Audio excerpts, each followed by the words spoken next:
In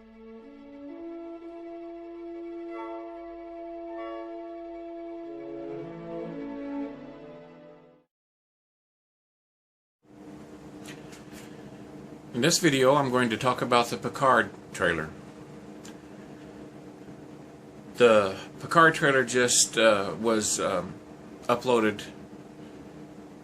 You can see it anywhere, and you've probably seen it if you watch my channel. You would know that Star Trek's one of my favorite franchises, and I'm not happy with the way CBS has handled Star Trek. So let's just say that I am very wary. I'm to the point where I can't trust these people who are in charge of Star Trek and Star Wars. But the Picard trailer, now I've got to say, it looked pretty good. When they first announced Picard was going to be a thing, a series, I was excited. And then Discovery happened. And I'm not happy with the way they did Discovery.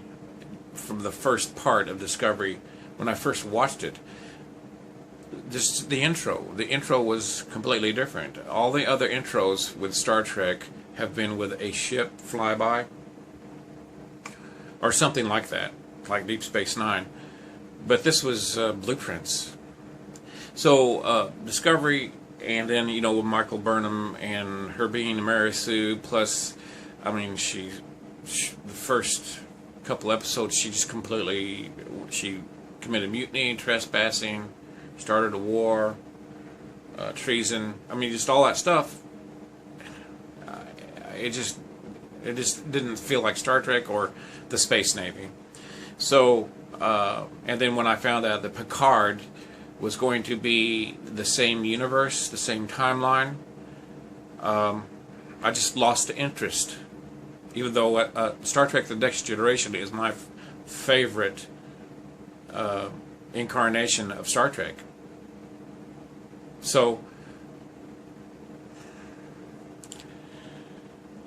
unfortunately, I wasn't interested in the new Picard series. Now, the first trailer was really inconsequential because it didn't really show that much. Now, this recent trailer was really good. I got to admit it. I really got a good feeling from it. Since then, I found out more information also that the folks that are doing the writing for this series are not the same ones for Discovery, supposedly, which is a good thing as far as I'm concerned. And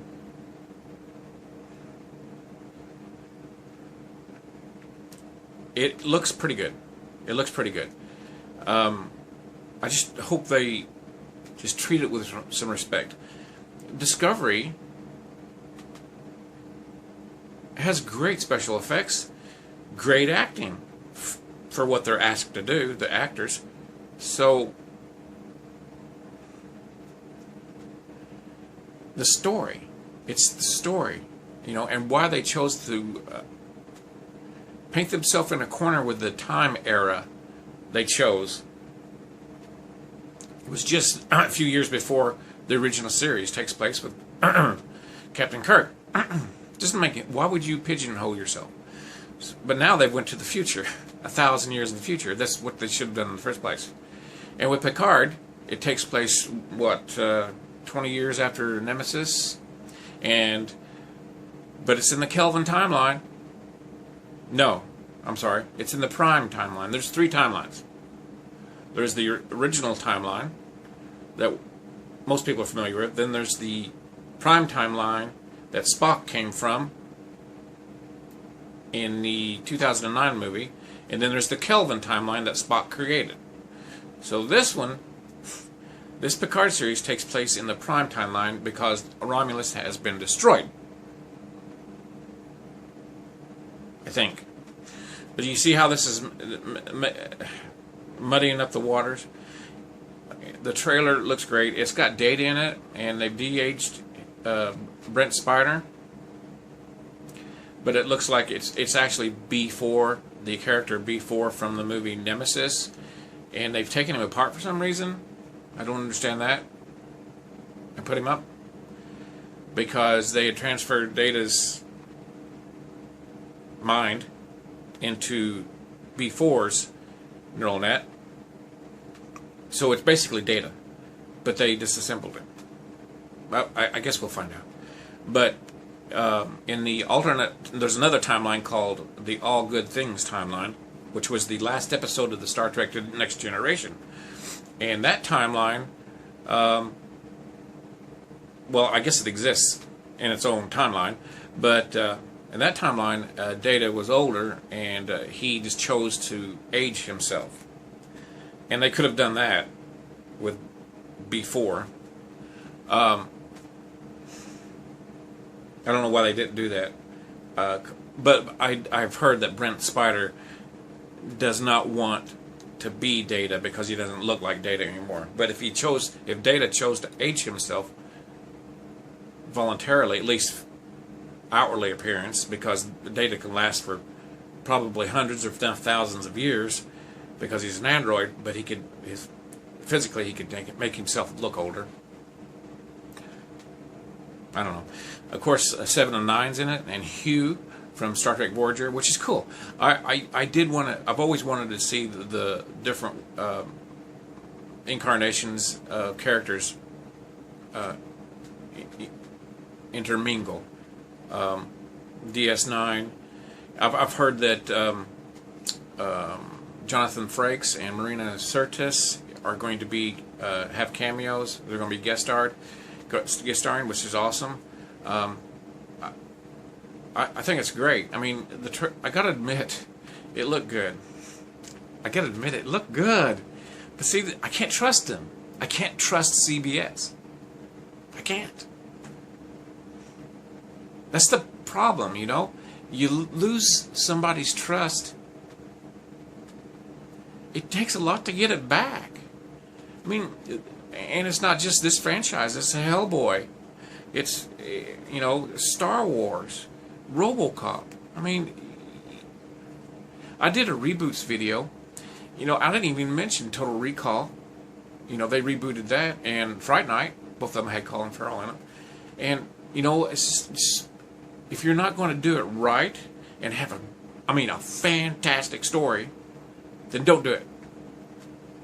Wait until you have a fantastic story that's going to make a lot of sense. So, I like the trailer. I did. I just hope they don't put a lot of... Star Trek's always been about social commentary. That's been its strength. It belongs on TV. But it's social commentary. It's not something to push an agenda. Do you understand what I'm saying? Don't push an agenda, but make social commentary about all kinds of things. I mean, they made social commentary in all the earlier episodes of Star Trek. It was always about what was going on at that time in the world. That's fine. You know, let the viewer decide. Star Trek was fantastic. It let you decide for the most part. You know, it showed you different sides, and of course, you know, Star Trek takes place in a utopian society in the future, so it does have some progressive ideals, but it didn't hammer them. It wasn't so blatant as, you know, this gender thing that's going on now with, you know, anti-misogyny or anti-feminism. You know, we don't need that. There's been some problems. Let's fix them and go on, okay? It seems like there's a pendulum, and our society keeps going from one extreme to the other extreme. And This is entertainment. This is escapism. This is what this is. When the Greeks started having plays, it was escapism. Now you could put all kinds of political, social commentary in there, but don't be so blatant about it. You want to present it and say, hey, this is what's going on right now. Maybe there's a better way, instead of saying, these people are bad, these people are good. So, I guess I got off a rant there. I apologize. I can do that. Anyway, if you saw the Picard trailer, and I'll put a link below to it, tell me what you think. I gotta admit, I begrudgingly enjoyed that trailer. I liked it. But we'll see. We'll see. It's still not enough to get me to subscribe to CBS All Access, mainly because of how they mishandled it in the past. Picard comes out. If it has good reviews and from reviewers that I trust, like Mr. Cullen and Trek on the Tube, I think is the name of another one. If I trust those reviewers, and hey guys, if they and a Midnight's Edge, if they and Red Letter Media, even though they done some things I thought was questionable, but a lot of people are sensational now these days. But if they give it a good review, then I might subscribe. Now, while I'm at it, let's talk about the animated series. The animated series looks like trash. You're supposed to be treating these franchises with some sort of respect, and the animated series looks horrible. I love Rick and Morty, but that's Rick and Morty. Rick and Morty is a satire of Doc and Marty from Back to the Future. If you want to make a Star Trek satire, then do something animated. Even the Orville doesn't go there. Not that full on. So I don't have a good idea about the animated series. And as a matter of fact, if they want to make an animated series, they should do like they did in the 70s, and they took Star Trek and made Star Trek the animated series. They should make Star Trek The Next Generation the animated series. I think that'd be awesome, especially with today's technology and animation possibilities. I think it'd be awesome. But I'm not excited about the animated series. So, well, fingers crossed, live long and prosper. We'll see you next video.